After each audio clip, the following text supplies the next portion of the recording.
Okay, so we have an event occurring here.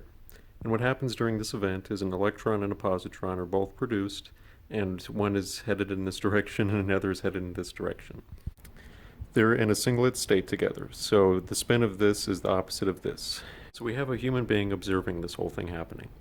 And also, as this is happening, somebody with a flashlight right here turned on the flashlight, and a photon was released, and it is headed in this direction parallel to the trajectory of this electron. So the electron is observing the light, and so is the human observer. So this human is going to use that photon to say, okay, I've seen that the photon has traveled 299,792,458 meters, so I know it's been 1 second. At the same time, this electron is observing that photon, and it's saying the same thing. Now that their clocks are both calibrated by this photon right here, which is our object number 2, we want to find out the distance traveled by this electron.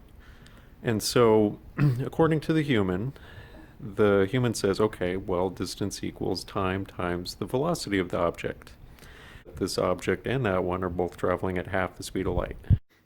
Okay, so now, because the electron and the human want to find out how far the electron has traveled, they're going to plug in the variables into a distance formula. So this is where the equation for time kind of comes in. So this is the formula that they're both going to use, and the variables are going to be different because the life of the electron is different from the life of the human. So just for the sake of this, let's say that the life of an electron is 1 billion years, 1 times 10 to the 9th power. The life of a human is approximately 75 years. So when they sit down to do this equation, the human says, okay, so here's 75 years right here, and the electron says, okay, here's 1 billion years right here. So let me do this equation really quick. Okay, so I solved the equation.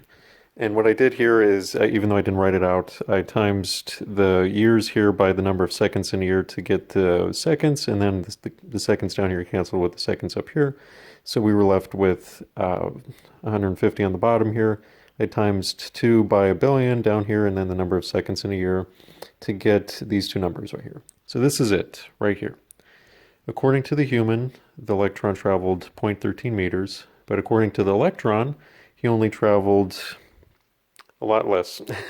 Of course, the actual age of an electron is a lot probably older than this, or longer than this, so this number isn't at all, I mean, it's a good representation of the concept, but it's not accurate to what it would actually be.